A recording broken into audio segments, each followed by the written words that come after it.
Welcome to the Cobalt Cafe. We are live on YouTube tonight. Apparently, Facebook and Zoom no longer are talking to each other in a pleasant manner. I think they're seeking counseling, and we're going to see what we can do about that. We're going to set them up with someone to talk to, so that way they can figure that out. But thankfully, YouTube and Zoom are like best friends, and they'll do anything together. They don't care. So we're live on YouTube tonight, and I'm going to post the link over on Facebook for the people who usually check it out over there as well. Welcome to the 62nd week of the virtual Cobalt Cafe Poet Series. My name is Rick Lupert. I'm your host tonight for an evening of open reading poetry, as well as our featured reader, Brooklyn poet Prince A. McNalley. Prince, I'm so excited that you're back here with us tonight. I'm really looking forward to your reading tonight. So we're going to do a chunk of our open reading first, and then we will toss it over to Prince to read, and then we'll be wowed, and then we will have the rest of the open reading, and that's what's happening. So if you'd like to read tonight and you haven't already done so, send me a message in the chat, and I will acknowledge you there and add you to the list. So far, I think since I started doing all this dig, I saw that you signed up. I have you on the list. If anyone else has not been acknowledged, send a message and I will acknowledge you, and you'll be on the list. You can read up to 2 poems. If you think one of your poems is kind of long, maybe consider just doing the one out of consideration for the amount of time that we all have together. I'll leave that up to your own sensibility, though. We do have a 1 drink minimum here at the Cobalt. Please make sure to be drinking something and honor that long-standing tradition. And mail, while you're at it, mail $1 to the location of the closed Cobalt Cafe. And we'll see if that still somehow supports the venue. And maybe they'll mail you back a soda. I don't know how it works anymore with in-person things. What else can I tell you? You should have the chat room open. It's a good place for everyone to interact with each other during the reading, since we're all muted unless it's our turn to read. And finally, the suggested method of applause, if you choose to do this, is doing this, the American Sign Language method of applause, so that way you can be seen appreciating the poems that you're hearing, since we can't actually hear you clapping. I suppose you can see this, right? You can actually see that. You could do that too. I don't know. I just don't know, but do what you want and it's going to be fine. Do something visible that you don't mind other people seeing, and I think that's really all we need. We just need you to appreciate the people who are reading poems. I think that's everything I need to tell you. Are there any questions? John Wessick has come up with a question. Yes, John. Yeah, thank you, Rick.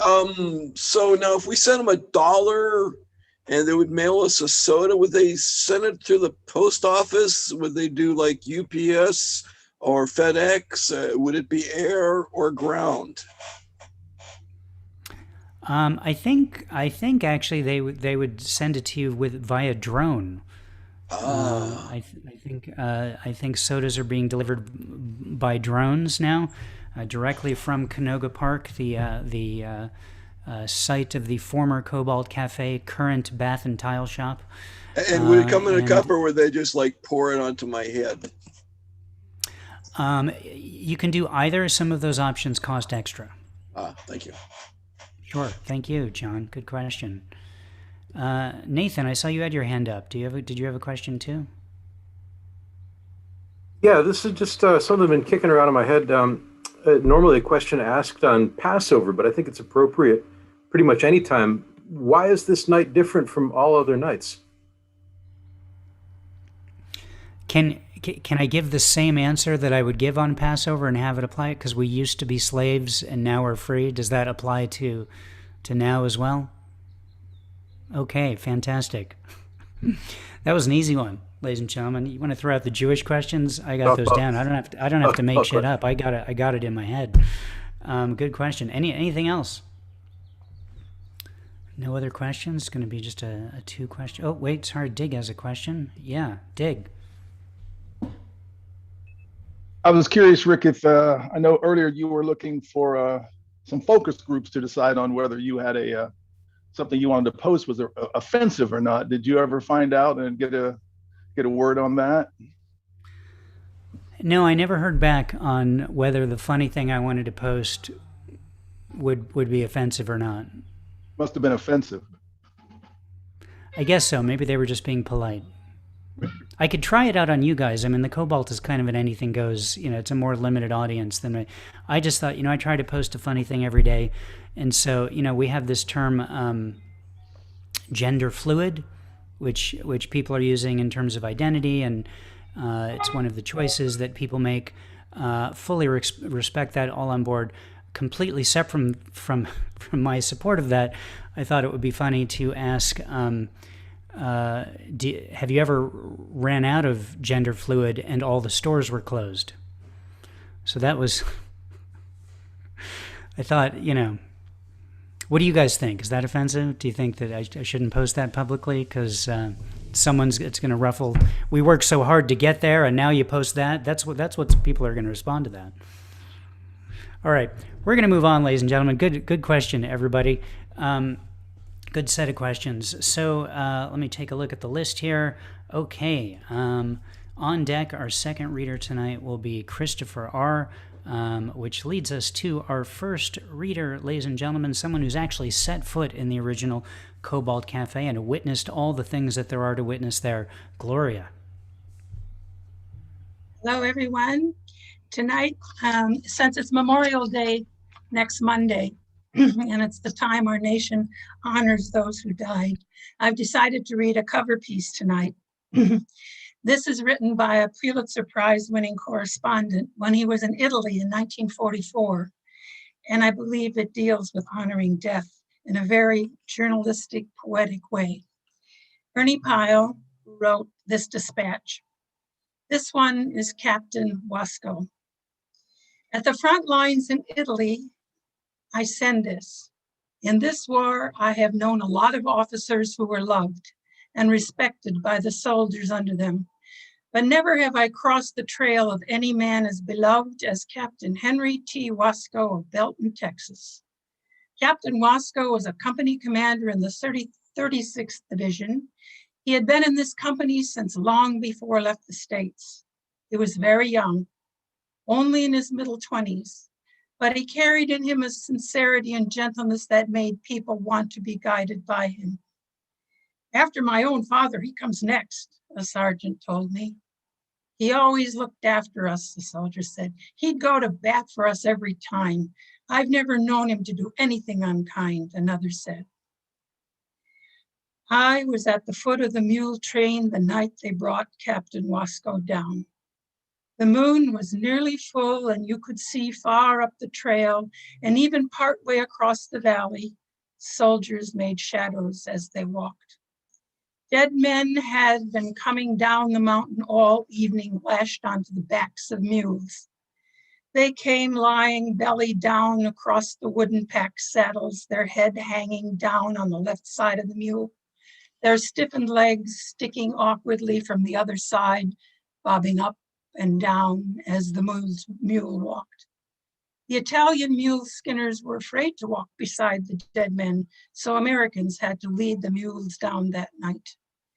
Even the Americans were reluctant to unlash and lift off the bodies when they got to the bottom, so an officer had to do it himself and ask others to help him. The first one came early in the morning. They slid him down from the mule and stood him on his feet for a moment. In the half light, he might have been merely a sick man standing there leaning on the other. And they laid him on the ground in the shadow of the stone wall alongside the road. I don't know who that first one was. You feel small in the presence of dead men, and you don't ask silly questions. We left him there beside the road, that first one. And we all went back into the cowshed and sat on water cans or lay on the straw, waiting for the next batch of mules. Somebody said the dead soldier had been dead for 4 days, and then nobody said anything more about him. We talked for an hour or more. The dead man lay all alone outside in the shadow of the wall. Then a soldier came into the cowshed and said there were more bodies outside. And we went out into the road. 4 mules stood there in the moonlight, in the road where the trail came down off the mountain. The soldiers who led them stood there waiting. "This one is Captain Waskow," one of them said quickly. 2 men unlashed his body from the mule and lifted it off and laid it in the shadow beside the stone wall. Other men took the other bodies off. Finally, there were 5 lying end to end in a long row. You don't cover up dead men in combat zones. They just lie there in the shadows until somebody else comes after them. The uncertain mules moved off to their olive groves. The men in the road seemed reluctant to leave. They stood around, and gradually I could sense them moving, one by one, close to Captain Waskow's body. Not so much to look, I think, as to say something in finality to him and to themselves. I stood close by. I could hear. One soldier came and looked down, and he said out loud, "God damn it." That's all he said. And then he walked away. And another one came, and he said, "God damn it to hell anyway." He looked down for a few last minutes and then turned and left. Another man came. I think he was an officer. It was hard to tell from men in the dim light, for everybody was grimy and dirty. The man looked down into the dead captain's face and spoke directly to him as though he were alive. "I'm sorry, old man." Then a soldier came and stood beside the officer and bent over, and he too spoke to his dead captain, not in a whisper, but awfully tenderly. And he said, "I sure am sorry, sir." Then the first man squatted down, and he reached down and took the captain's hand. And he sat there for a full 5 minutes, holding the dead hand in his own and looking intently into the dead face. He never uttered a sound all the time he sat there. Finally, he put the hand down. He reached up and gently straightened the points of the captain's shirt collar, and then he sort of rearranged the tattered edges of his uniform around the wound. And then he got up and he walked away down the road in the moonlight, all alone. The rest of us went back into the cowshed, leaving the 5 dead men lying in a line end to end in the shadow of the low stone wall. And we lay down on the straw in the cowshed, and pretty soon we were all asleep. Ernie Pye. What a great way to start our reading and to acknowledge Memorial Day. It's the individual stories, which really help bring home what something is about, and that's a great story and a great way to get us thinking about what Memorial Day is all about and for. Thank you so much, Gloria, for being here. Another round of applause for Gloria. Alrighty, on deck is John Wessick. Please welcome now Christopher R. Hi, Christopher. Hello. Greetings. Tonight, in honor of the eclipse that's going to happen tonight, my head is in the stars. And I'm going to give each of you a forecast. Earthbound astrologers, you know who you are. Aries, you ram-butt your head against your good sense. Taurus, bull-fling and trash all that you have. Gemini twins tweaking out loud, confirming 2 is a crowd. Cancer crab mooter, sidestepping baggage-bound brooder. Leo, lion, denying the narcissistical truth. Virgo, virginal analyst, purity processified, never satisfied. Libra, scales tipping and tripping opinions, imbalanced at best. Scorpio, scorpion, snapping its claws, an overkill stinger betrays its own cause. Sagittarian, horse-assed archer, never true to the mark. Capricorn goat with a fishtail no one believes. Aquarius, water bearer of toxic intentions, tainter of tides. And Pisces, fish off the hook, unschooled and forsook. If that is your nature, and that's all you will be, keep it under a rock. That's where you'll find me.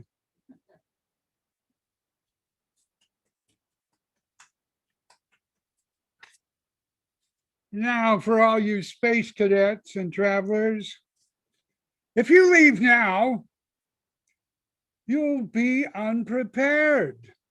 You might have to hurry. At least you won't be late. Soon you'll be the late great, maybe not so late, not so great. You'll miss all the fun. Things could be better. Well, you'll see new places. Get away from it all and rest. Oh, the sights you'll see. Nobody on your nerves. No more complaints or clocks to watch, need of tolerance or self-restraints.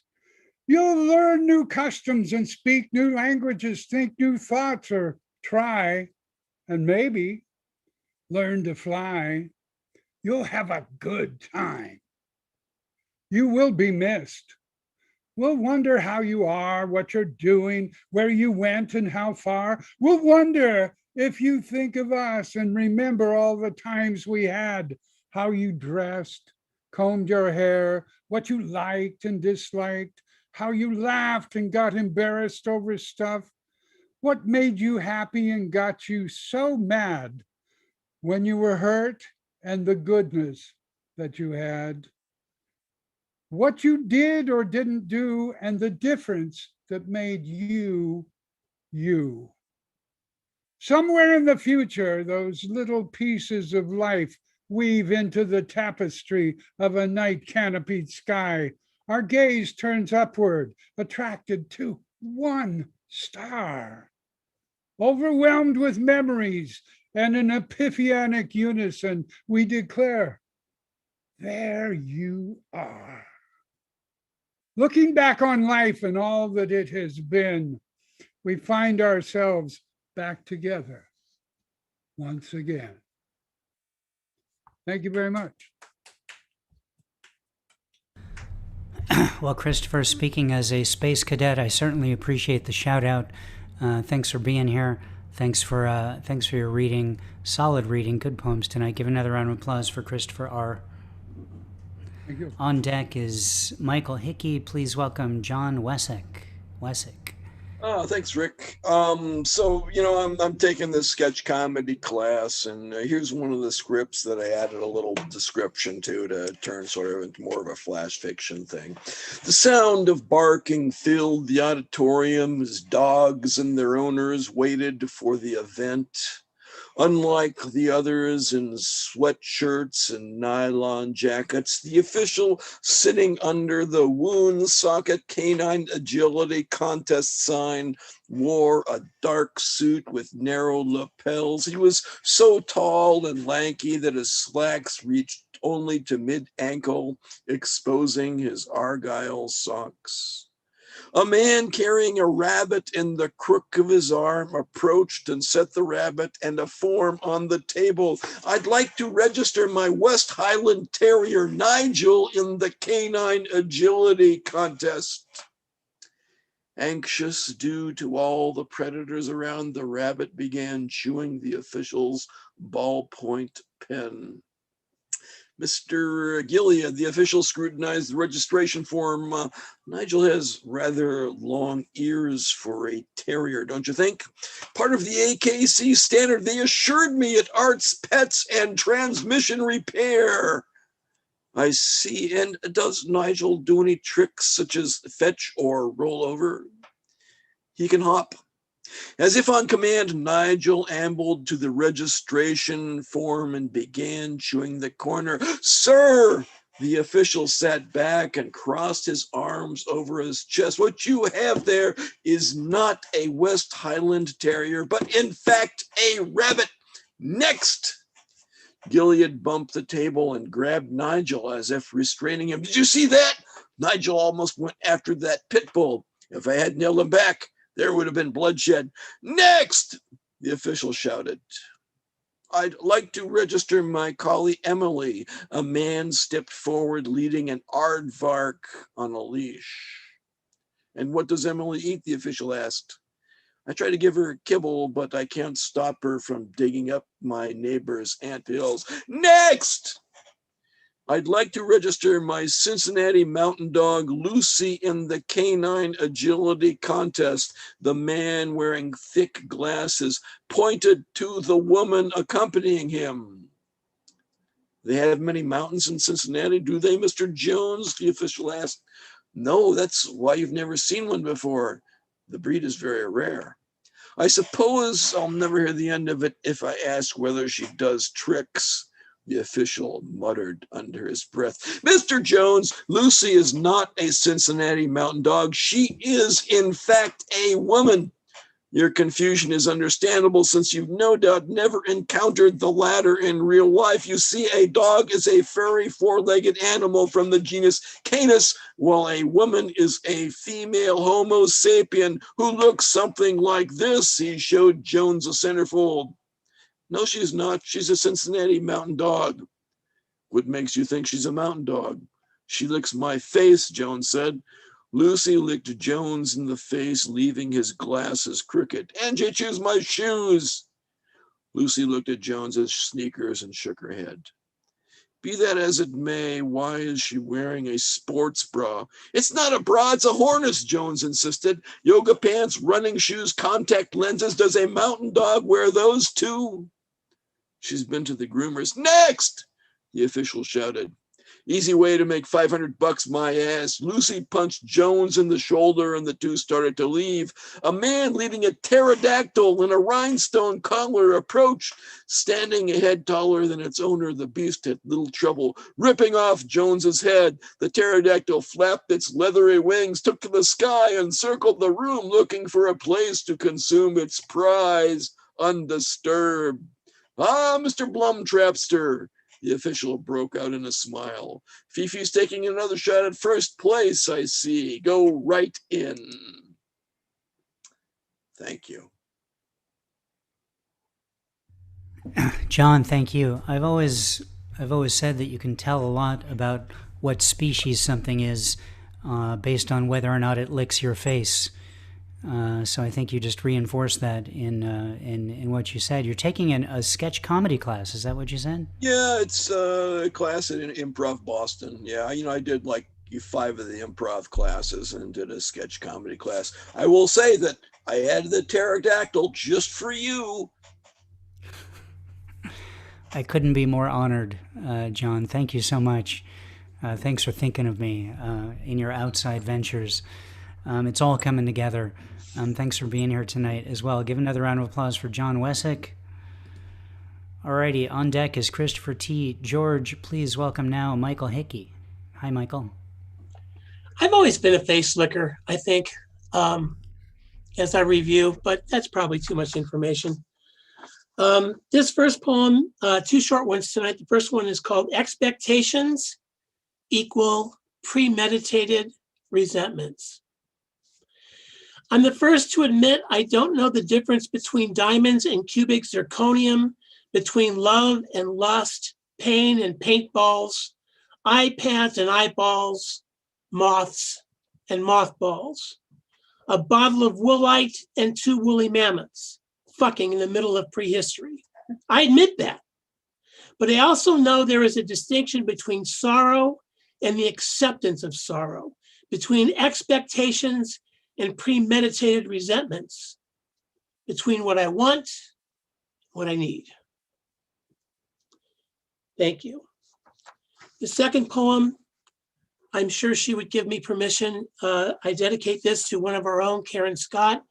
Her mother died a few days ago, and I guess her mother had been going through Alzheimer's for quite a long time. And I sent her the Emily Dickinson poem of Because I Could Not Stop for Death. He kindly stopped for me. And I think at this age, I just turned 55, I can see how death is a sort of kindness for some people. It was for my father who died of Alzheimer's. And so this is dedicated to Karen and her challenges. And it's about my father when he died in 2013. And it's about me telling my sons about their grandfather. It's called Father to Son. Nathan, sit down. I didn't do it, TJ did it. No, nobody did anything. Please sit down. Nathan parks his 6-year-old self on the dining room chair. His 2-year-old brother is watching cartoons nearby. Nathan, I found out that your grandpa died today. You know, the one in the nursing home you've been drawing pictures for? Nathan squints a little. So I have to fly to St. Louis tomorrow to bury him and say goodbye. His funeral is on Friday, so I'm going to be gone for a few days. Do you have any questions about that? Nathan squints a little more. Can I have a popsicle? I nod. Sure, son. Good talk. Thank you. Like magic, Michael, you mentioned Karen Scott's name, and she just showed up here in the event. So I'm sure she didn't hear the initial things that you said, but I'm sure she would have appreciated them. Do you want to say what you said again now that she's here? Well, I've already sent Karen this poem that I read, Father to Son, in Facebook. But Karen, I just wanted to say that, you know, we love you here, and sometimes, you know, death is a kindness. You know, when somebody's been struggling for years and years and years with dementia or, you know, physical health, it is a sort of a kindness. So I just wanted to reach out to you and, you know, say that we care about you very much, and we're so glad you're here. Here, here. Absolutely. Michael, thank you for that. Thanks for being here. Thanks for both of those poems. And thanks for reminding us about what one of our own has gone through this week. Karen, glad you're here tonight, too. And we'll try to provide some kind of comfort by our normal things that we do that will just somehow be comforting to you, I think, somehow. On deck, ladies and gentlemen, is our featured reader, Prince A. McNalley. Please welcome now Christopher T. George. Hi, Christopher. Hi, Rick. I need to do the share screen, if I may. Sure, let me make that adjustment. Go for it. Okay.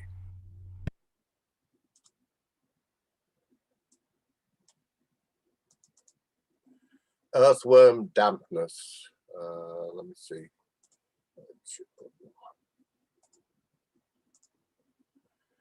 Late afternoon rain draws a musty smell from the earth after another hot day. A backhoe moves earth, uproots trees, a mulcher whines. A hard hat feeds limbs into the whirling blades. They're clearing more land for more graves at Arlington Cemetery to add to the 250,000 that wave already with stars and stripes on the manicured lawns, sloping down to the muddy Potomac. Rows on rows of stones, each grave a life given, a flag for each stone. This church is St. Luke's Church in Liverpool, and they have the Christmas Truce Memorial there. And this is the cenotaph on St. George's Plateau in Liverpool. And at Alrewas in Shropshire, there's the Shot at Dawn Memorial for those men who deserted and were shot. The British government in 2007 issued a blanket pardon for men who were shot for military offenses in wars. Shot at dawn. We shot him, ended his life because it was only right. The soldier who had deserted his post at first light. We followed orders, did our duty by him, abided by the regulations, every line. The private never denied his cowardice.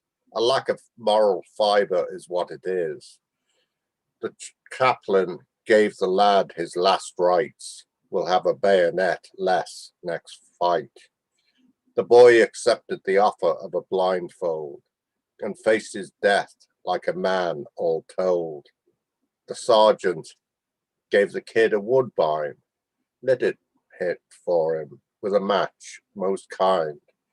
The private coughed at the initial drag, must have been his very first fag. Our squad obeyed the command from the sarge. The boy dropped at the single barrage. Thank you. Christopher, thank you. Thanks for being here. I'm going to have to agree with Kendall saying that one of the best reading voices ever. Good to have your voice here in our ears tonight. Thanks for being here. Give another round of applause for Christopher T. George. Thank you. All right, folks, after our featured reader on deck will be Nathan Horowitz, which leads us to our featured reader, Prince McNalley. Prince, super excited that you're here. Prince has been here once or maybe twice in our open reading over the last few months.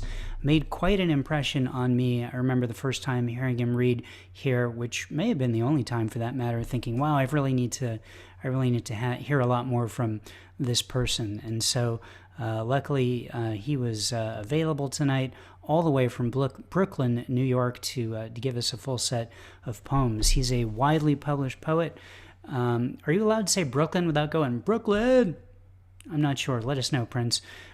He's a widely published poet out of Brooklyn. His work focuses primarily on the human condition, which is perfect because we have a room full of humans here tonight with ears ready to take direction and get some insight on what the hell it is that's going on.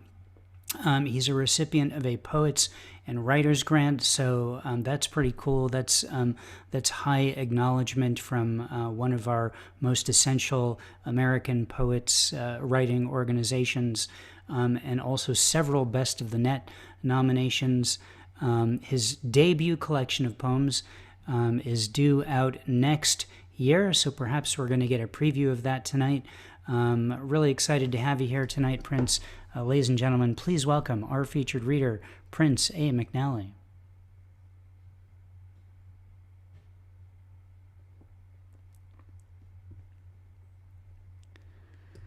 Prince, you got to unmute. Okay, can you hear me? Thank you, Rick, for inviting me. I think this was actually, I've been here about, I believe, 3 times, actually, about two or three. I want to send some love out to my girl, Karen Scott. Baby, I didn't even know. I've been ghost on Facebook, and I'm just now hearing, but I'm sending you see these arms, I'm sending you big love, and we'll talk, later, what, if you want to talk anytime, I'm here for you. Wow. So glad to be here. I'm going to start off with a piece called The Happy Murmurs of Busy Bumblebees Buzzing. She is the silent stream of psychedelic consciousness flowing through the blue ocean of my veins. She is dope, the heroine of my story I could never resist, and though I have tried to turn away, I am compelled to watch as her seductive light dances to the rhythmic shades of soulful silhouettes, lifting the shadows from their darkness. You could say she's sexy, but she is the concubine who gives birth to my melodic musings. So heady and amorous is her scent, much like that of the naked lady Amaryllis, a sweet aphrodisiac. She keeps me guessing, keeps me wondering, keeps me wanting more, for she is so cool. A bit of a mystery, arousing my deepest curiosity, but she only exposes the tip of the iceberg, keeping her head just above water. The soul of a Buddhist, she prefers to wade in the middle way, refusing to sink or swim. Ever the optimist, her cup never runneth over, always remaining half full. She is the hypnotic wordplay of hip hop. I can remember back when our love affair began with a began with a gold chain and a medallion, swinging back and forth like a pendulum. She has cast me beneath her spell. She moves with a rhythm and blues that flows like a cool glass of water that goes down smooth like jazz. She's groovy like Ella, sultry like Billy, like Miles, Monk, and Coltrane. She makes me so damn dizzy. The way her fondling fingertips tickles the ivories of my spinal cord, places me in a spiraling spin that sends the oxygen rushing through my brain so fast I'm flying high on electric blue vibes. My thoughts are steadily rising like the sun, shining its light upon the faces of weeping willows that suddenly smile to the jubilant sound of ringing echoes resonating from the caves of melanated honeycombs, filled with the happy murmurs of busy bumblebees buzzing. Thank you.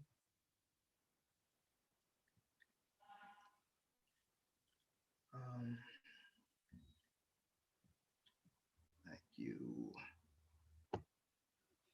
Okay, this next piece is called Sometimes. Let me just make sure.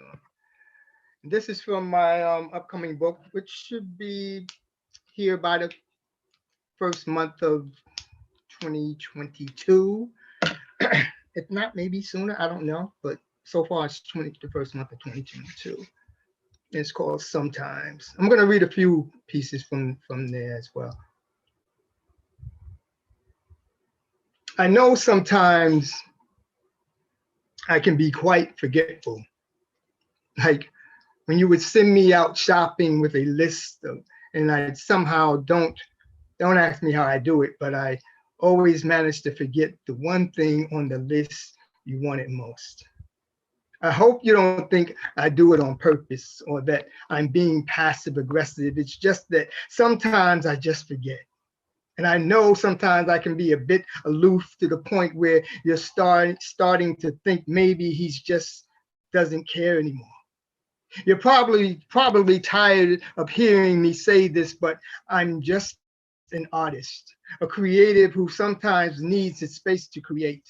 I'm not trying to make excuses or push you away, but the fact of the matter is I'm also just a man who sometimes forgets important things and dates, with the exception of the first day we met, the outfit you were wearing, and the first words you ever spoke to me. How when I looked in your eyes, my inner voice said to me, she's the one. I'm just a man who sometimes forgets to be chivalrous, who from time to time leaves the toilet seat up after he pisses. And I know that shit pisses you off, no pun intended. But as I said before, I'm not trying to make excuses. The fact of the matter is the book of love never came with instructions, nor did it come with directions. And perhaps that's why I'm always getting lost in your smile.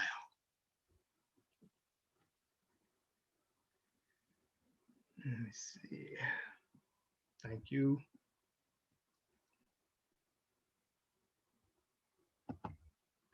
This is another piece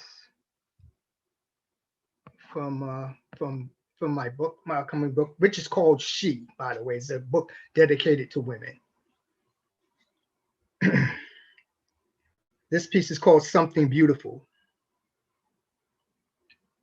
As a child, she was but one of countless victims being preyed upon in the often vilified foster care system where she had been mentally and sexually abused. And though deeply tortured and scarred, she was never broken. For she was so determined to win, to overcome her demons, to be utterly triumphant in spite of them. Placing pen to paper, she proceeded to pour her entire soul into the mouth of a poem, turning the ugliness of her pain inside out, making it something beautiful. Thank you.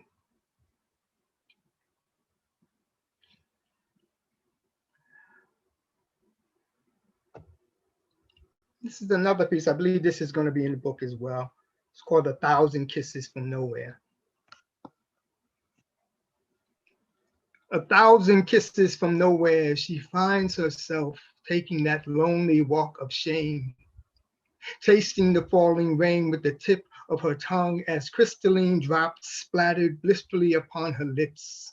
Though still a bit tipsy, clothes soaked to the bone and pantyless, she wore instead a small hint of regret for doing the grown and sexy on a balcony 30 floors below her waistline. For many lines had been crossed that night, and many lines were drawn with a credit card and straw, followed by several shots of tequila when her clarity gave way to the murky memory of her falling to her knees, crying out to God as her frightened girlfriend held her hair back, reassuring her with the most comforting tone, like, "Stop your crying, bitch. You're not dying tonight, even though it might feel like it." She then proceeded to vomit, purging her childish naivete as she humbly bowed to the porcelain god before her. Thank you.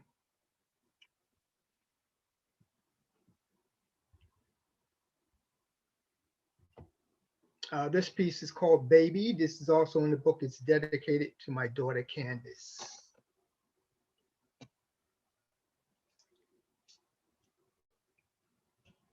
You came crashing down from the heavens like a supernova,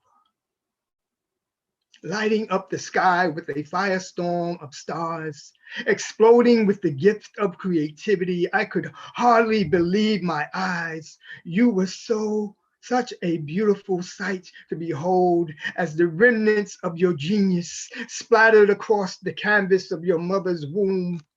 You were on a mission, so in preparation, you meditated for 9 whole months in the fetal position, but you couldn't wait any longer.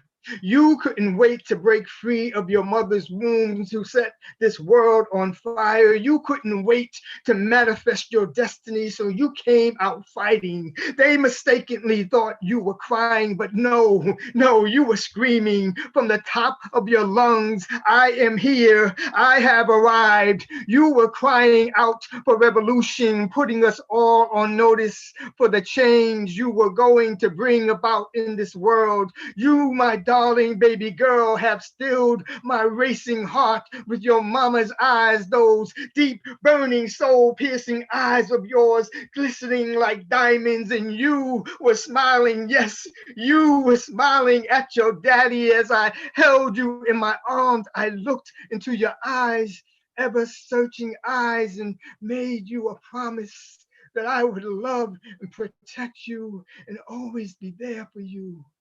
It was at that moment our souls embraced. It was then that I became your sole possession. You, the bearer of those soul-piercing eyes, held out your baby hands, stole my heart, and wrapped me around your finger.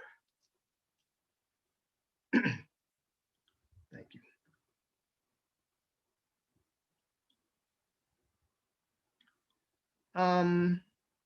What's my time looking like?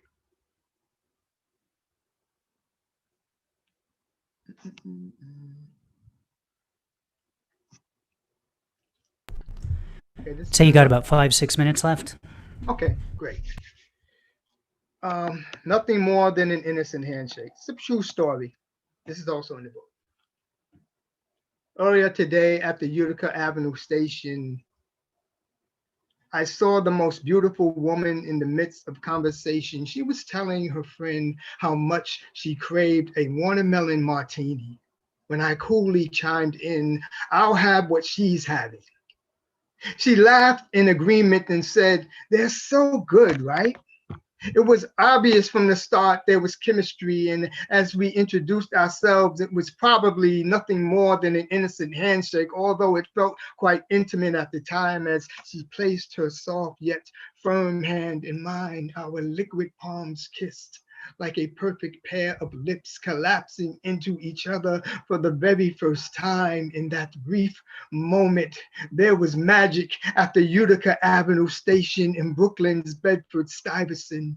A flame swiftly erupted from a sudden spark between a chef and a poet, two complete strangers waiting on a subway platform who found ourselves connecting as we shared a mirrored fondness for watermelon martinis. And as the train was arriving, the platform started trembling. It was almost as if our souls were colliding.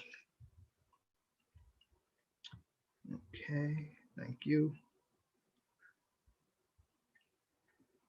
Another piece.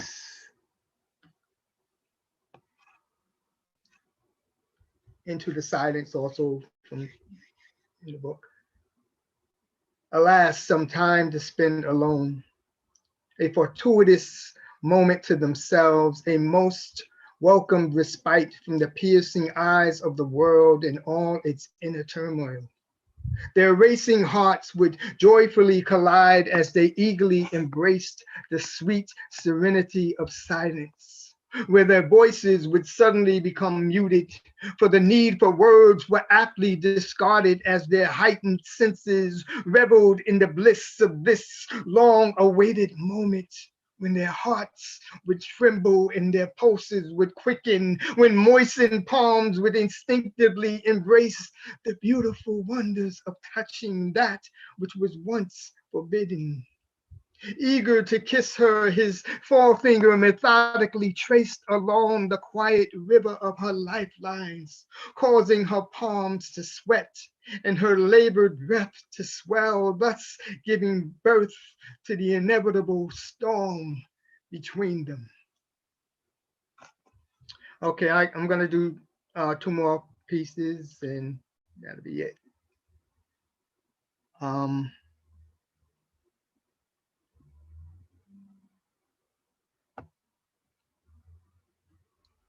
This piece is called Indigenous, which is also in she.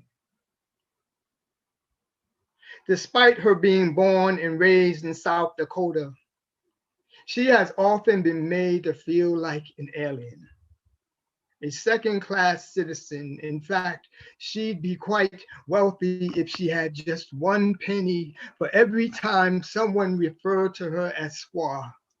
For every time someone tugged at her pigtails and called her Pocahontas. For every time someone said to her, "What are you?"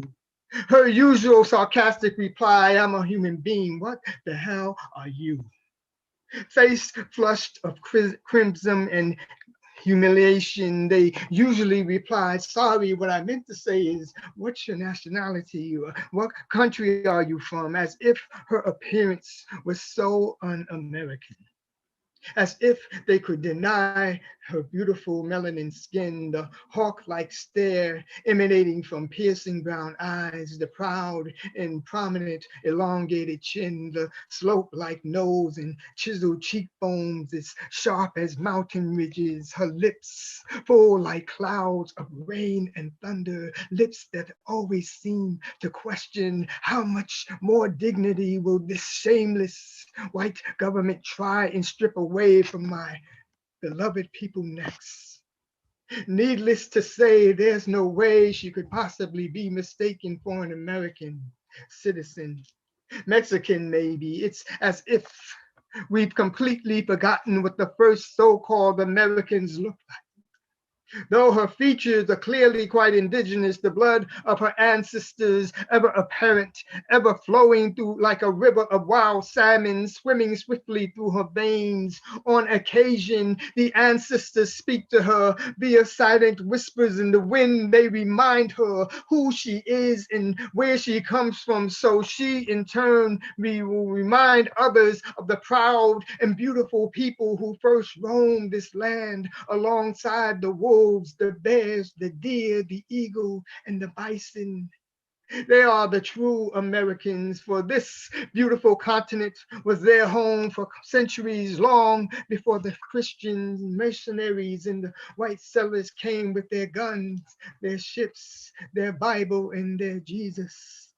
Long before there ever was a United States of America, long before your presidents, your politicians, your laws, and your government, long before your nuclear weapons of mass destruction, long before your soldiers and your wars, your imperialist gentrification, indigenous exterminations via eminent domain, long before the railroads came, long before the slave trade, Jim Crow, and the civil rights movement, long before the gold rush, black gold, big pharma, big tobacco, and the NRA, long before your border wars and homeland security, long before Walmart and Wall Street, long before McDonald's, Target, and Starbucks.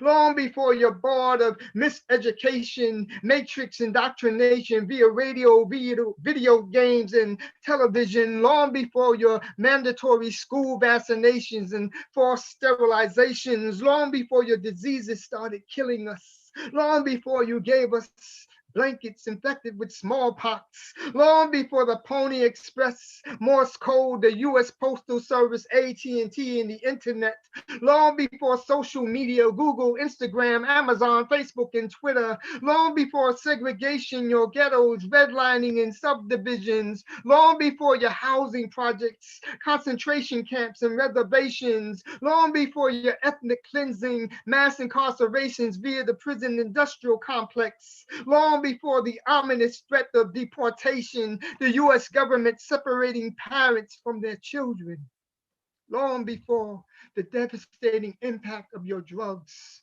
alcohol, and gambling upon the fabric of our families, long before Hurricane Katrina, when those levees broke in Louisiana, long before Wounded Knee and the Trail of Tears, we're all still crying after all these years, long before the people of Standing Rock stood up against your pipelines, long before you polluted our land, our skies, our oceans, rivers, ponds, and streams with your fossil fuels emanating from your factories, cars, trucks, boats, and planes, resulting in acid rain and climate change. The indigenous tribal nations were here, living in peace and harmony with nature, their spirits still watching over the land, the holy ground where their blood nurtured the soil, this very land we stand upon, taken by way of genocide, trickery, and greed. These heinous acts fueled by a deep sense of privilege and entitlement, which eventually gave way to fear, unleashing a deep-seated hatred and racist bigotry, enabling one group of people to completely devalue, dehumanize, and to slaughter another. And thank you.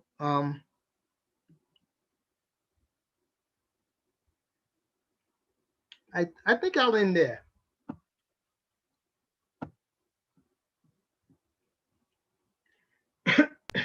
Thank you. Prince, it would be hard to top that piece, so I don't blame you. That was a very powerful way to end your set, which was a completely powerful set from the very first word that came out of your mouth when you started reading poems. I'm so glad I asked you to be here. I'm so glad you were able to be here. Thank you. And you should scroll through the comments in the chat room as well, because a lot was said about what you said and how it was received, and you should check that out. Thank you so much for an incredible Thank you, set of everybody. poems. I'm going to paste in the chat room some things you need to know, and I'm going to show you the broadside I made for one of Prince's poems. Let me call it up. There it is for Prince's poem Sweet Soliloquy. There it is. You can download this 11 by 17 print now at the Cobalt Poets website. Link in the chat room, poetrysuperhighway.com/cobalt. Click on broadsides, and there it is for you to have forever. And if you'd like to tip Prince for his reading, his PayPal link is there as well. And I definitely encourage tipping.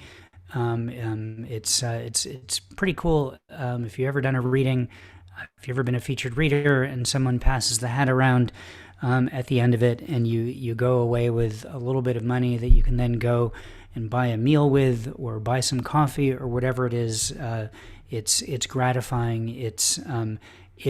You've just made money that allows you to sustain yourself in some way because you did art. So that's what tipping is when you tip a poet. So please do that. And Prince, thank you again for that reading. Thank you. Out of Control Good. Looking forward to the book She coming out at the latest January 2022. We're going to hold you to that. Let us know, and we'll definitely announce it here in the group, and on the Facebook group as well. Another round of applause for Prince McNalley, everyone. Thank you. Thank you. Thank you so much. All right. Thank you. All right, we're going to move on with the rest of the open reading. Let me give to you the list of who we have in this for the rest of the reading. If you don't hear your name here, and you'd like to be on the list, please let me know. Sorry if I missed you earlier, a note from you earlier, and adding you to the list. But we're going to go with Nathan, Jason Brain, Chris Vanoy, Kathabella Wilson, Cheryl Latif, Kendall Heft, Jennifer Lemming, Sharon had to go, Jackie Chow, and Dig Wayne. If anyone else would like to read, let me know, and I'll be happy to add you, which means on deck is Jason Brain. Please welcome now Nathaniel Horowitz. Hi, Nathaniel. Hi, so I've got to follow that. Prince, fantastic, beautiful, incantory, intense, made the hairs on the back of my neck stand up. Wow, great stuff. Really, thanks for vocalizing all that stuff. Karen, thinking about you and your family.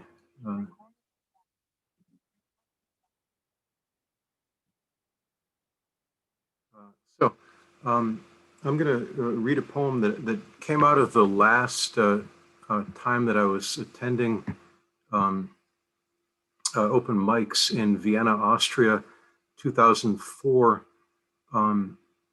And it came out of like suffering through a reading of somebody whose work I didn't like, and reacting to that, and then thinking, like the old proverb, when you point the finger at somebody, there are three pointing back at you. I had also committed the sin of reading things that hadn't gone over so well with some other people. So this poem is entitled Message to an Open Mic Reader Who Might Be Myself. Scribe, mighty poet, not lacking in tongue, your poems are no more and no less than carrots, caramel, mirrors, memories, or any of the other infinite things of the infinite world. Scribe, mighty poet, not lacking in inspiration, your poems are swallows that speed through Vienna's summer skies, squealing like tourists from heaven. Your poems are elves of the air. They're also gnomes that hide behind the legs of tables and chairs when humans come around, by which I mean their meaning often eludes me. Scribe, mighty poet, not lacking in energy, your poems bore and nauseate me. I would rather listen to the Bulgarian man screaming at his wife in the apartment on the other side of the courtyard than listen to another one of them. Your poems make me long for the end of the world. They make me consider suicide by implosion. Nothing would be left of me but a hole in the sidewalk and a leafy branch trembling in the wind. Your poems read like they were written by Donald Rumsfeld, but write them anyway, because they feed the secret delight of the universe, which has some pretty strange tastes, as you and I both know. Scribe, mighty poet, not lacking in listening skills, your poetry, it's just the glittering of a whispering cry. It makes me want to commit suicide by old age, makes me want to stumble down the street, whistling and yawning at the same time, or sing in the shower the song of the crazy young man slowly developing into a crazy old man through repeated applications of the blessings of slowly evolving time. Your poems make me want to go out in nature again, coat myself in honey and lie down on an anthill. So, scribe, mighty poet, not lacking in obstinacy, write your dumb poems to the world like cow shit to a marigold. Go ahead, burn your dumb brain on the dark light of a bright night.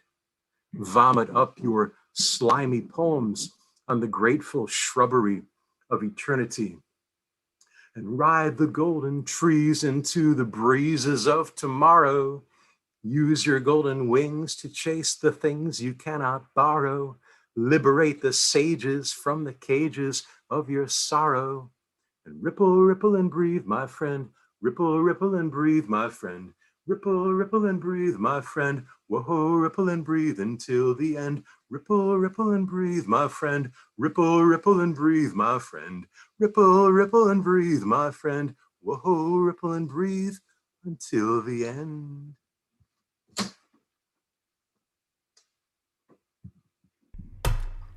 Nathan, it's like you were at the Cobalt all those years that it happened in person.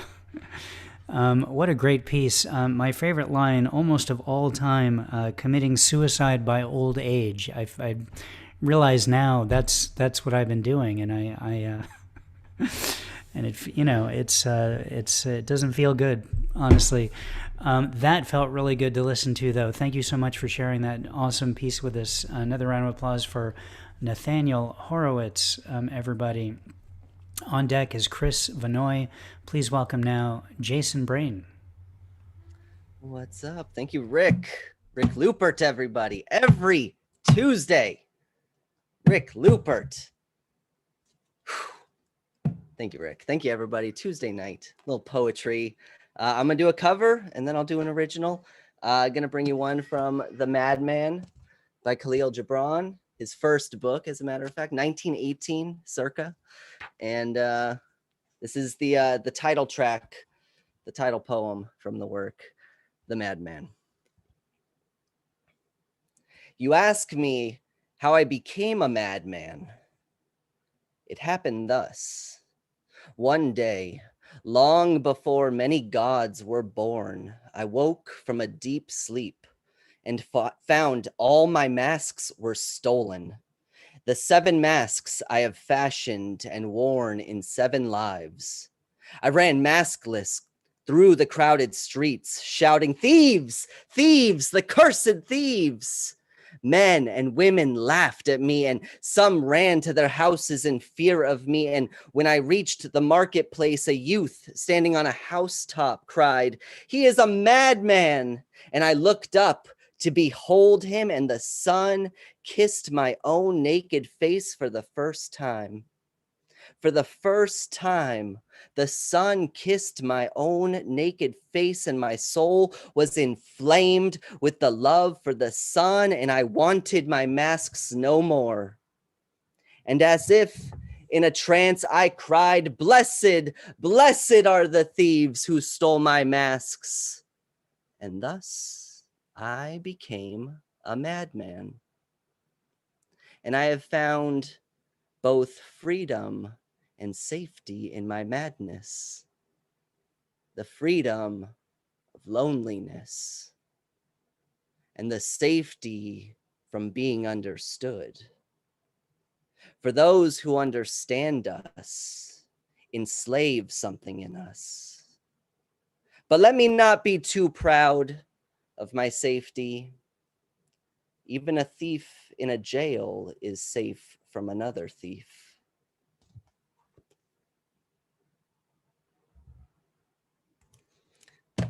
Woo! All right. Oh, good news.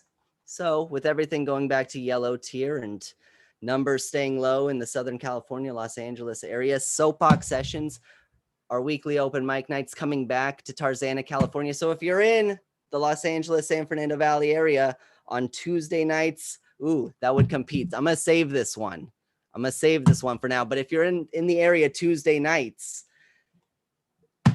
hopefully you could do, we're back. I don't even know how I feel about the safety standards right now with everything, but lot of trust bringing the open mic back. But Jerome Anderson will be hosting, and I'll type a little more in the chat maybe in a little bit. But I thought I'd read one more. Here's an original. Thank you for listening. This is called One More Round. It is a full moon, right? All right. One more round. She walks in like rock and roll, red high heels longer than those legs, riding hips like lightning. And most deer get froze, caught in the gaze of her fire tail, phoenix blazing behind her pirate sails. And I can't help but spend just one moment lost in the thought of how she gets down around midnight, where inhibitions and intuitions collide like a man intent on destruction, wondering where he just went in that last thought. She walks up like the second coming of rock and roll, wearing red hot high heels with hips crashing like thunder, like she owns the place, every damn door she walks through. And I can't help but to think for just one more moment before it's just the headlights of reality and me dancing in the dark, high on desolation. I can't help but to think I'm delusional until our eyes meet. And for one moment, I can truly see as she walks on past me, writing my poetry, drinking my beer and whiskey, pen in my one hand and cock in the other. That's how I remember you walking down the street, Jason. With force, with a little bit of force. It's a full moon. It is. No one else charged up. I'm glad Soapbox is coming back, even though it's on Tuesday nights now. That's okay. We've got a worldwide audience here on this show. So if you're in Southern California, if you're in the San Fernando Valley, you're allowed to go to Soapbox on a Tuesday night. If you're there, it's real people in person, commingling, touching each other, walking down their streets with all the things out. It's what you want. So, and it's a fun thing. And you're not hosting anymore, Jason? Since I moved to Orange County, I've had to hand over the reins. So a fine, awesome host, Jerome Anderson, is holding it down.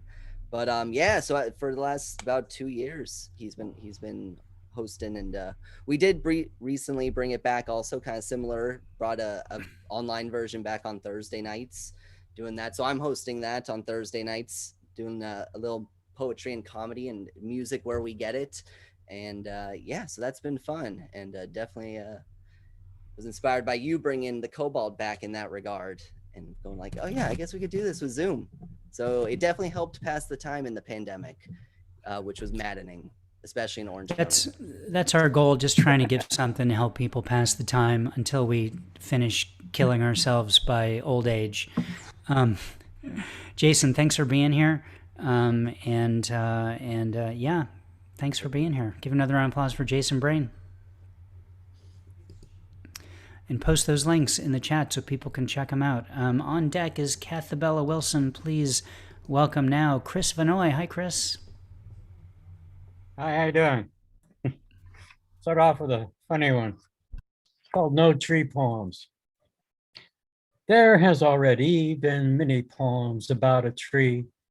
How many times should people write of crickets squeaking in the night? They all lived more simply then, writing sonnets to chicken pens and odes to moo cows in the fields, or how a pussy willow feels. But I live in the city, away from all that, Although I do now own a cat, its social conscience I do crave, to document and so to save. Enough's been written of twinkling stars, but not too much of fights and bars. So I will write what comes to me, but never a poem about a tree. That one was on page 68. If you downloaded the book at the beginning of the chat there. This one is on page 78. It's called To Those Who Might Ask. My uncle has a picture from World War II. He showed it to me. Flesh stretched across bone, bodies stacked in a mass grave, a hole dug deep in the earth. That same night, man landed on the moon. Tranquility base established. First footsteps. A giant leap for mankind, the flag extended on a metal pole. I remember walking out of the house in Kansas and looking up. I saw the moon that men now walked on, blazing white and full and round. I know now the horror captured in that black and white photograph, faces staring up into the sunlight but seeing nothing, their mouths open but silent, leaves me here to tell their story. Thank you very much, everybody. Chris, thank you, and how generous of you to just give your book to all of us here in the room via a file link. I don't know if people came in late and can't scroll back, but feel free to, if you're up to posting it again, and people, now that you've shouted it out, you can post it again. I'll put it in there. There you go. All right, that's really cool of you to do that, by the way. Thanks for being here. It's been a while. Good to see you again. Another round of applause for Chris Vanoy, everybody. On deck is Cheryl Latif. Please welcome now Cathabella Wilson. Hi, Cathabella. Hello. I told you I'm going to read from my nut jars. So here's one of them. Let's see, unsalted cashews. And you could peek in there and see a puppet from Prague, I think it is. So what I do is when I break things, which happens all the time, not on purpose, it just happens, and I can't stand that they're broken, I put them in one of my jars. And so I have about 6 or 7 jars like this. I need more if anybody wants to donate. This one is mixed nuts, it seems appropriate. And there's a little cup in there, broken cup from the Golden Temple in Japan.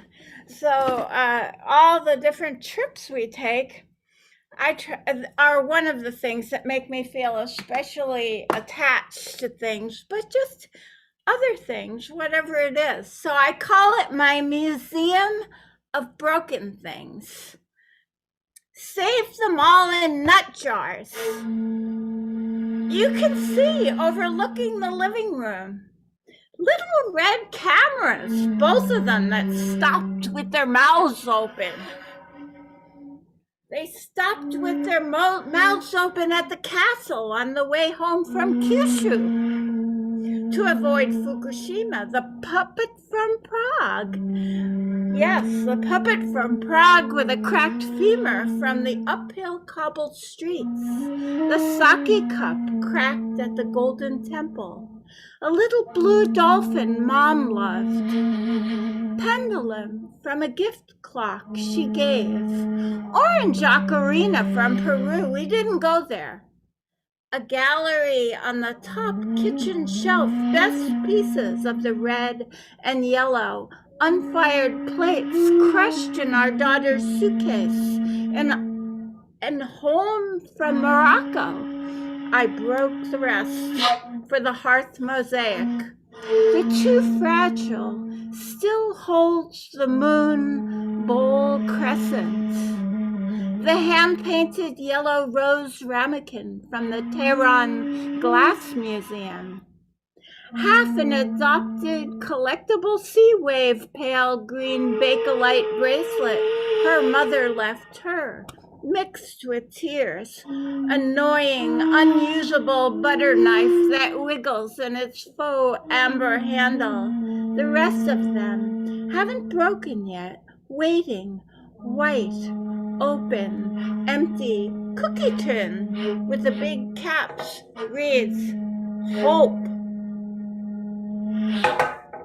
I don't know where it came from.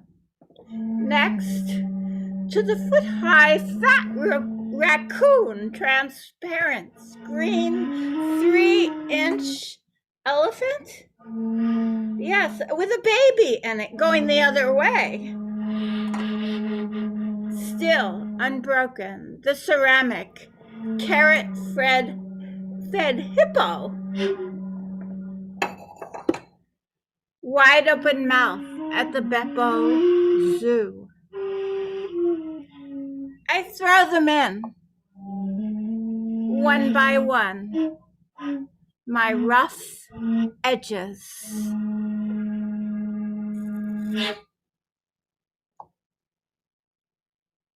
And here's Rick with his flute.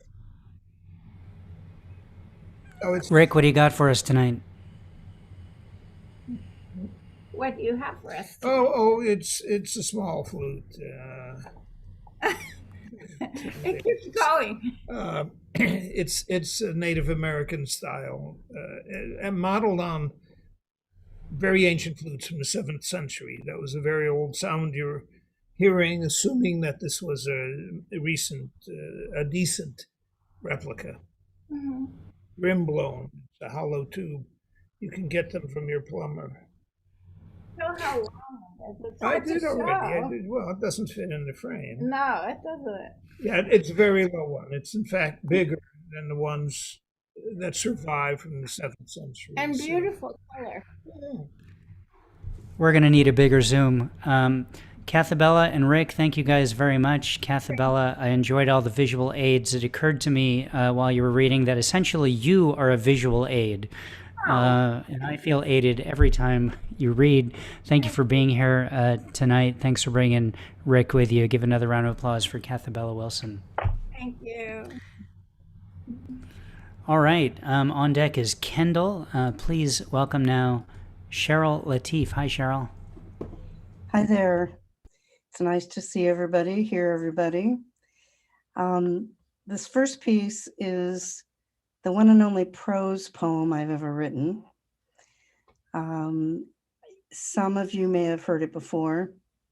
At this point, I can't remember everything that I've read and where and when.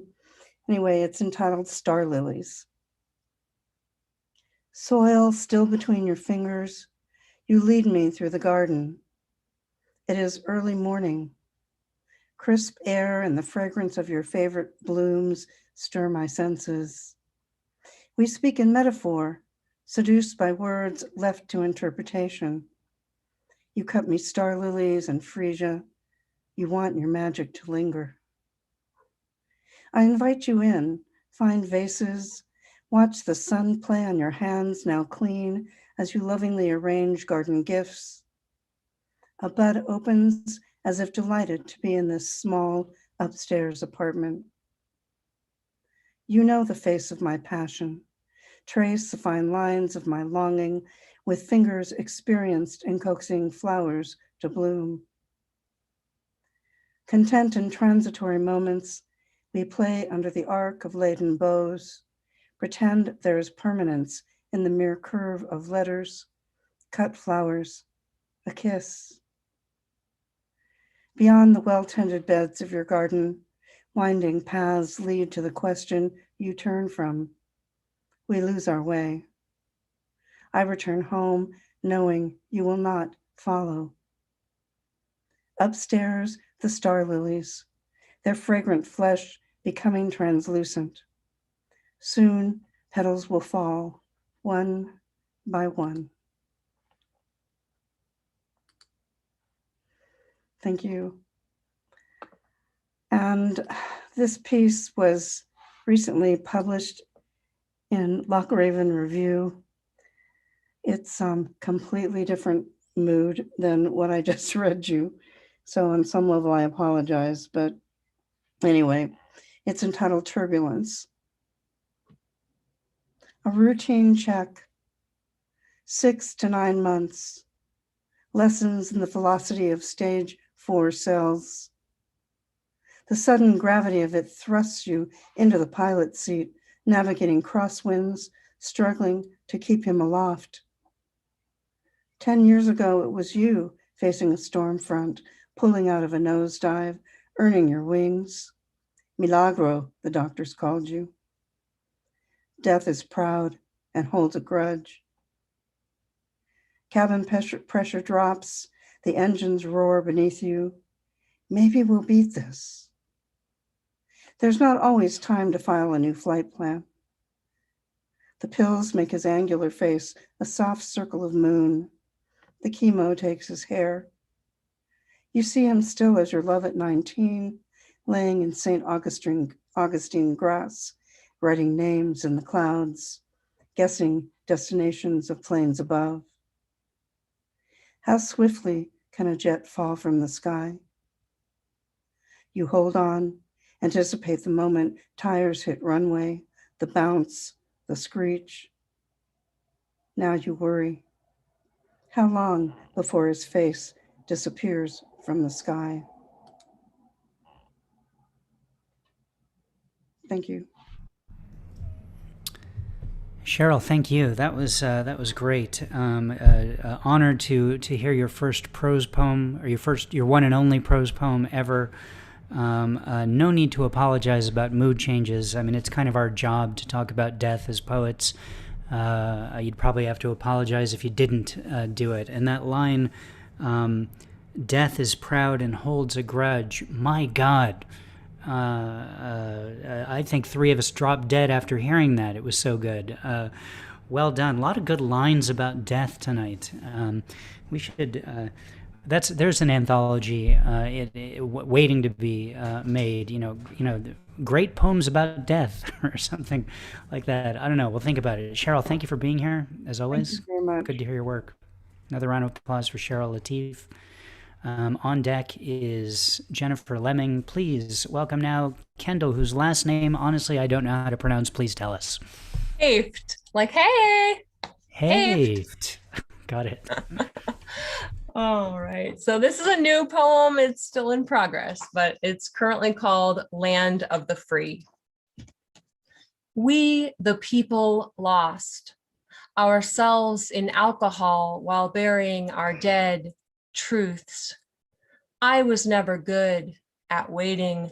I'm starting the recovery. My pin scratches and I hear it's out of tune.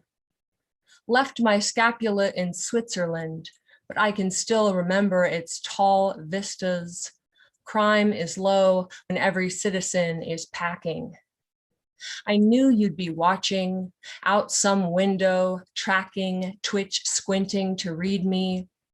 A lot must happen before extermination, and every freedom fallen in the threshing. We only wanted to grow our own wheat before we were said to be terrorist, silently put out to sea, stones skipping water, skulls in an unmarked grave. I begged my truth poetica to come out, tried strumming to summon a warm-up wish for forgotten notes. Can we grow too cold for courage? Sunken souvenirs, millennials know nothing about socialism. Meanwhile, eagle wings are cut with jagged sickles. The underworld replaces light forms with trenches, caves, and technocracy. We are below the vanishing point, waiting for a train. Scrubbed Jews and beat it poets, composers with broken fingers, and good cops. How barbed the wires that divide, and listen on the surface, scanning words for anyone who sees differently, who refuses to bow. I heard a thrashing in the dense forest because I listened, even though it smelt of homelessness and was masked with yellow liquor bottles. No one is here except a wild turkey who emerged while you were shouting, gentle and pecking across crisp foxtails and twisty logs. I watch as he sunsets over the hill, and then somehow I keep my eyes on the horizon, awaiting him to bob a relentless yellow moon. Thank you.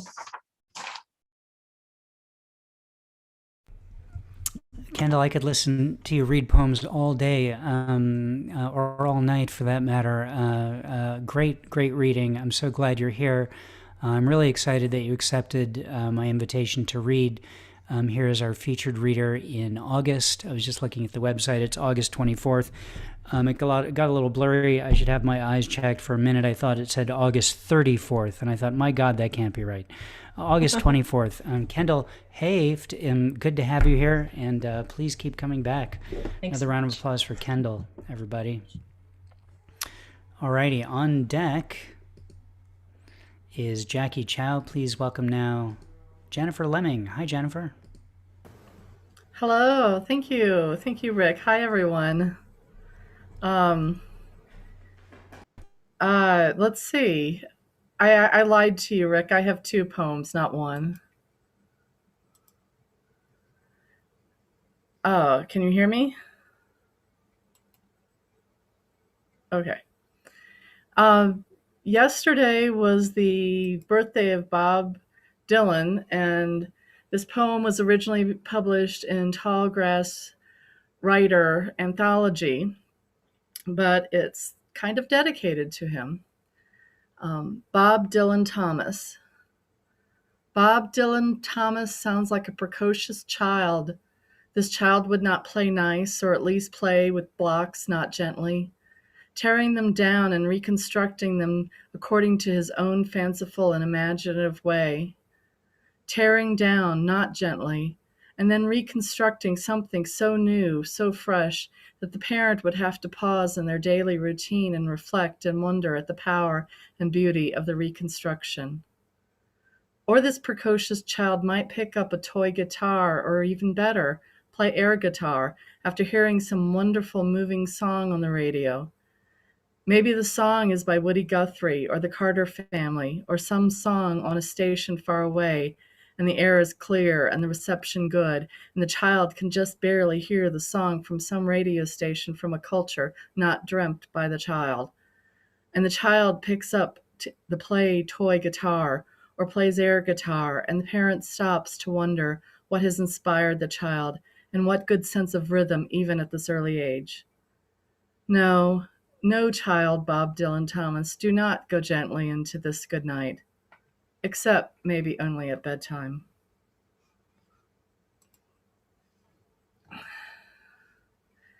And I'm here in Bismarck, North Dakota. I've read previously here a poem inspired by my experiences here, and I've written another poem inspired by my North Dakota experiences, and it's got moose in it. I'm heading out after work on a Friday night to the bar that sits on the edge of town. I heard on the radio that there is a moose on the loose on my way, running the airport runway. I head out to wallow and bellow like a big bull moose. A moose on the loose by the airport. A moose on the loose by the airport runway. A moose on the loose outside of town, and we're having a big bull moose party. Seated at the bar, tasting the bitter in the beer, I'm lumbering through life like the big bull moose out there. After a long week, he and I just want to rut and wallow. I down the last of my beer in a big swallow. I lift my head and let loose a big bull moose call. Remember, under the moon and starlight, moose move best at night. I tell the guy at the bar in the next seat, remember, life is tough for a big bull moose, trying not to end up moose meat stuff. Standing in the parking lot after raising hell in the bar, my antlers ache from my last big rut. I know we moose move at night to do our strut. Looking tonight to rut and wallow, I'm a big bull moose looking for a mate to follow. Backlit by a starlit sky, I let loose my big moose cry. Thank you very much.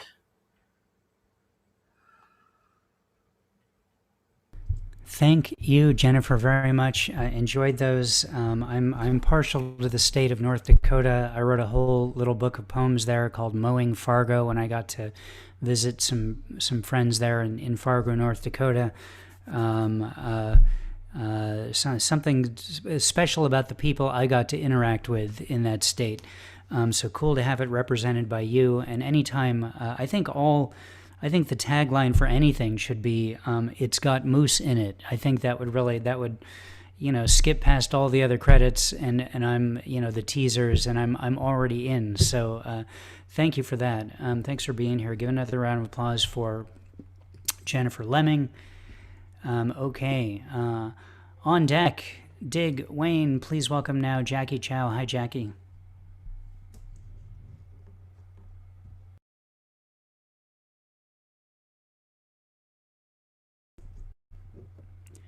Jackie, we're not hearing you. We can see you. I can see that you're unmuted, but we're not actually hearing anything.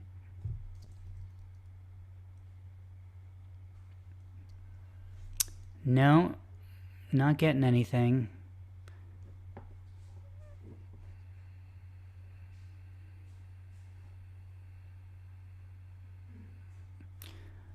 Tell you what, I'm going to go on to the next poet, and you check your sound settings.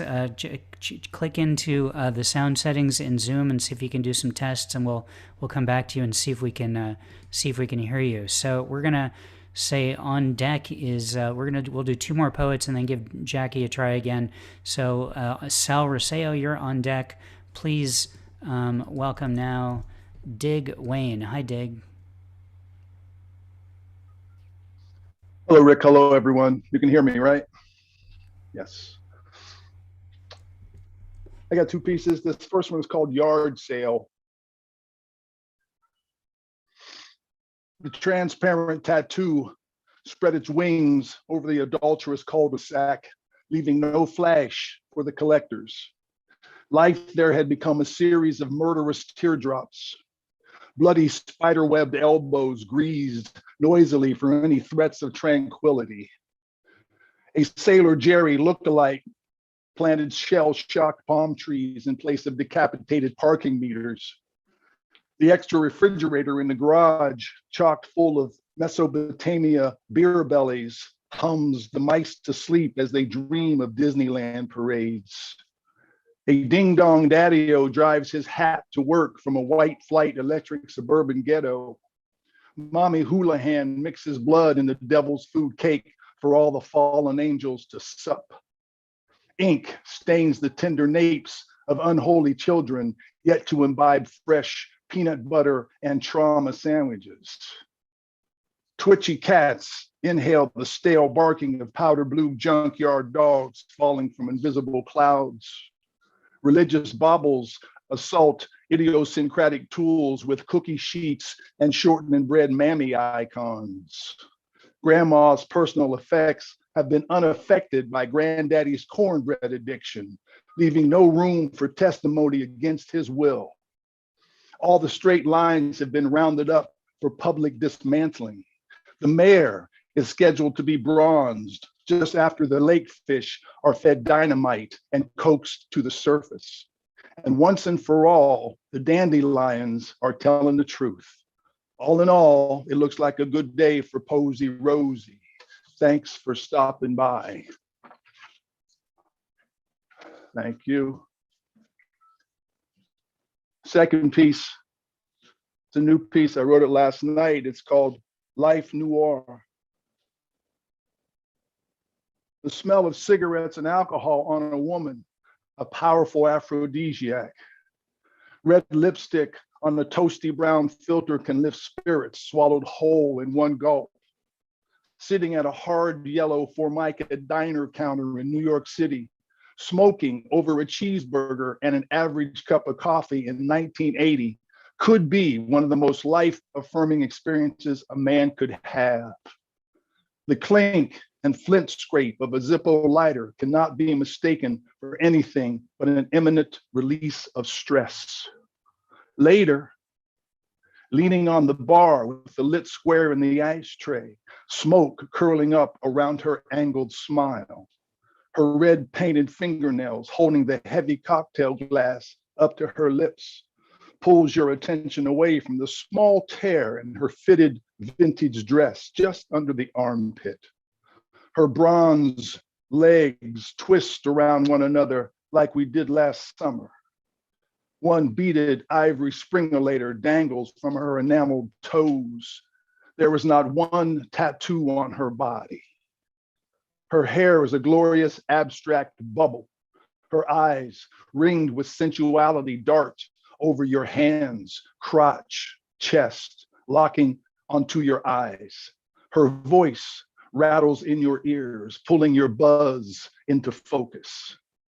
Black devil music bleeds pink as you trip across her bedroom threshold, strewn with nylon desserts, feminine hors d'oeuvres, stripped down to horns and wings, a staggering banquet of lust. One bite after another, you devour each other until you are fully engulfed, engorged, and digested. There was nothing left but the smell of smoke, coitus cake, and booze. The room gingerly levitates to the roof, freshly squeezed through brick and mortar, up, up, up, sleeping on low cumulus clouds until the sun burns your sweet ass and you fall to earth. Your hangover is written in stone, scrambled in eggs, brewed in a 30-cent cup of hot, bitter coffee.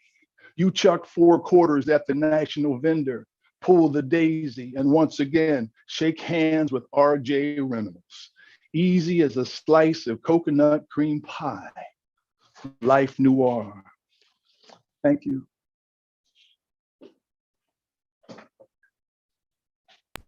Dig, thank you. That was out of sight. So many good lines in that poem. So well written. Really great to hear you read it as well. Thank you so much, Dig. Thank you. My pleasure. Check out people were just calling out line after line in the chat. So make sure you read what resonated with people in there. Really good. Thank you. Another round of applause for Dig Wayne.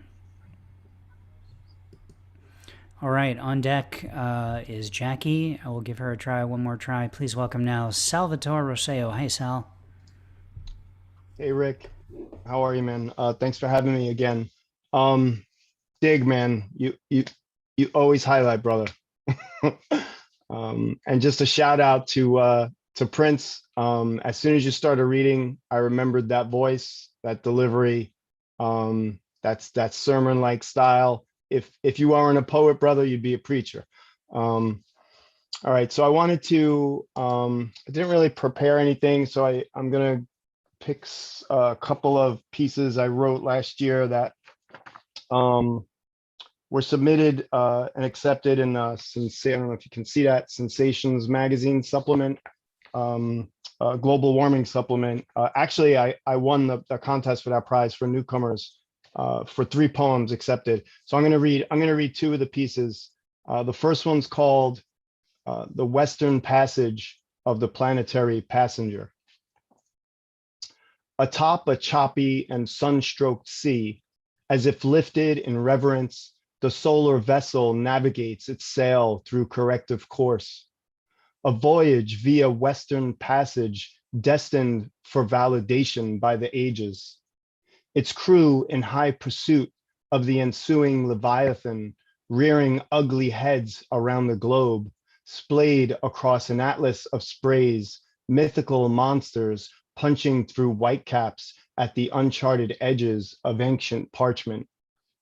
The planetary passenger aboard the sun-fed boat, its Ahab, is but a child who speaks her gospel to nations. Nations unwittingly warring with the soil they stand on, the waters they feed from, and the air that they breathe. Chastising them their daring for profit and immediate gain over global citizens that contribute less harm but suffer more ills.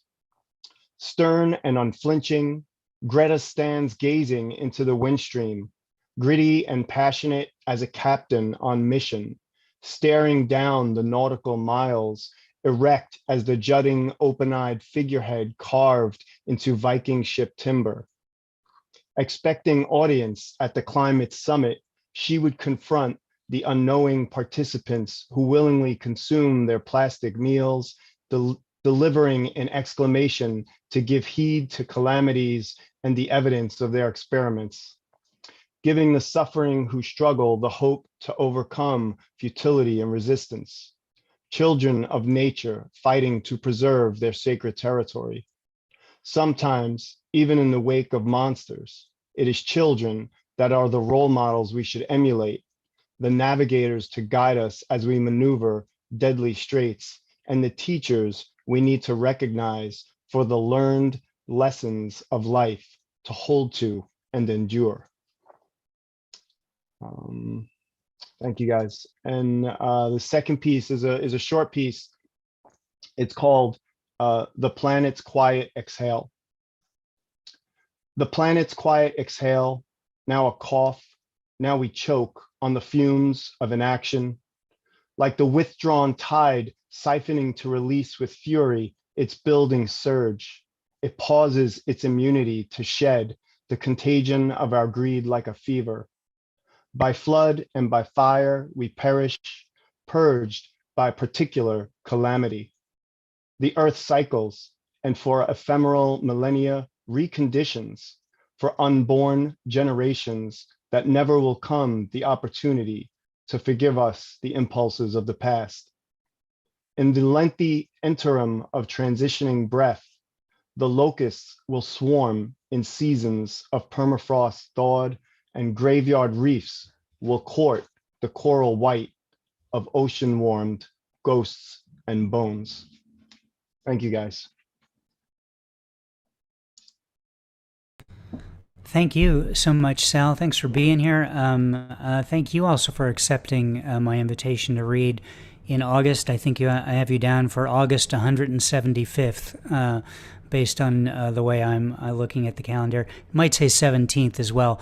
We'll find out, though I do subscribe to what Nathan said earlier in the chat, that if August is a good one, you should just extend it on as long as it should go.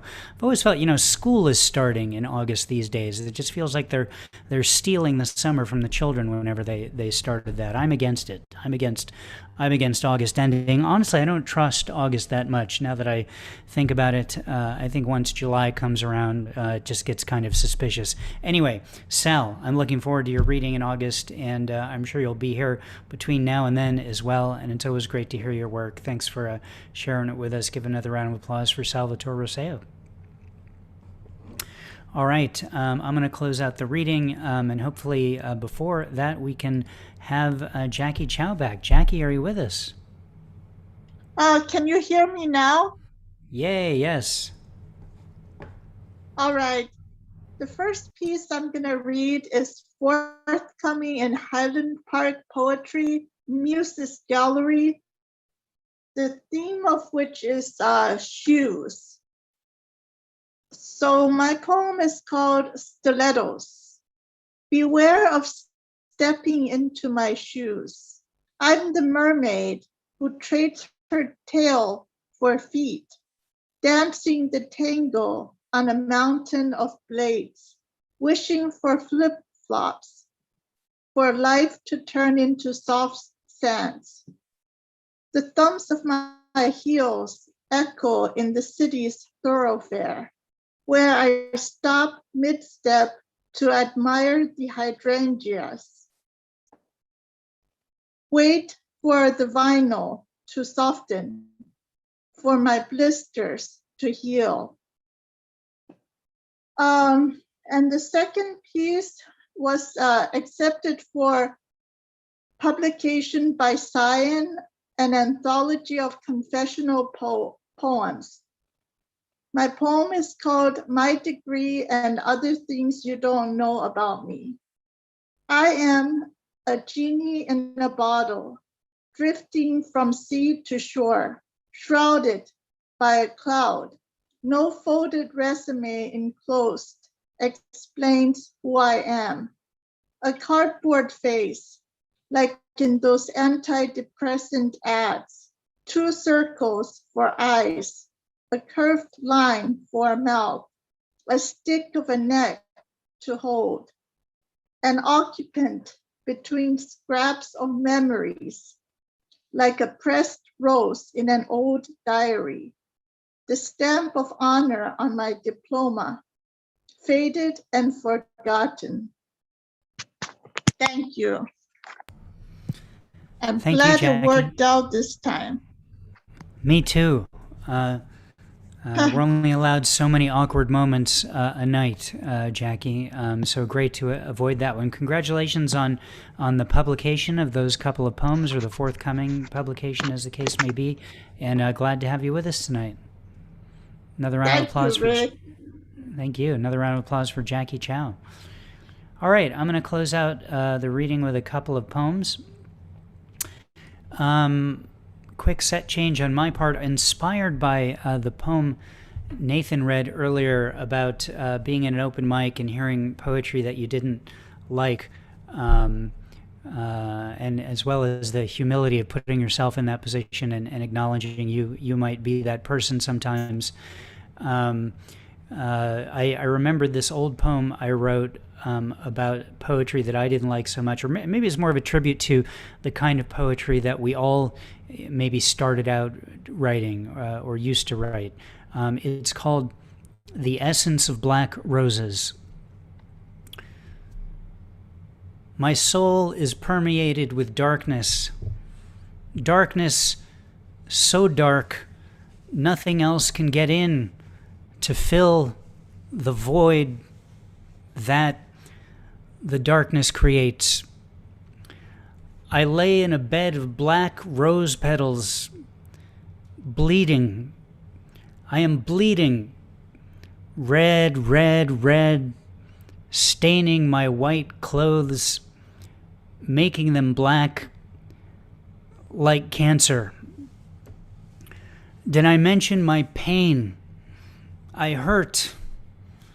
Ouch. So much pain. I gaze into the stars looking for your eyes or a sign of momentary release from this torture that is my life, which I live every second of in pain.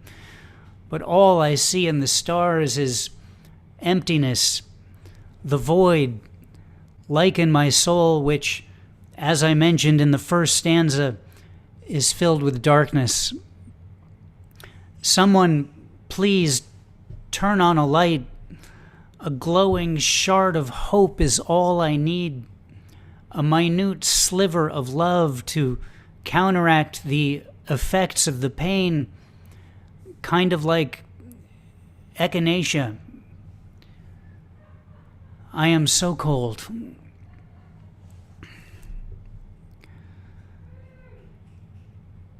Thank you.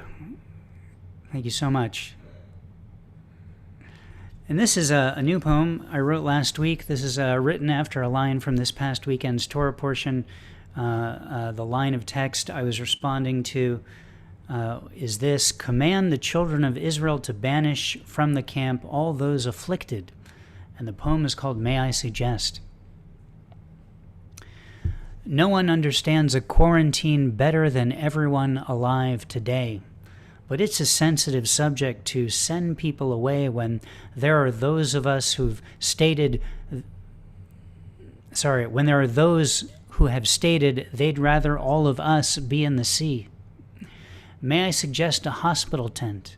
May I suggest we take all the walls and not give them back? May I suggest we remember the dirt was here before our buildings?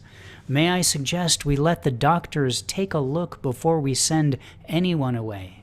May I suggest the property laws may be binding, but before they were written down, our first guy opened up his tent? May I suggest beating hearts and hunger take precedence over technicalities? May I suggest tearing down is the weapon of the one who feels they're owed something? May I suggest everyone gets to go on the 40-year walk, and when we get to where we're going, we do more than care for the trees of the people who are already there. if you take even one of my suggestions, we'll really be going somewhere, and I'll be ready to make my offering to the One.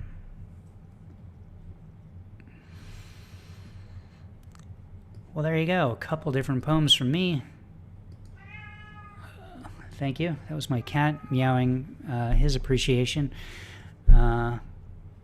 Another cat was scratching on the little scratcher over here in the middle of my reading. They don't have any respect for when I'm doing this. I'll tell you that.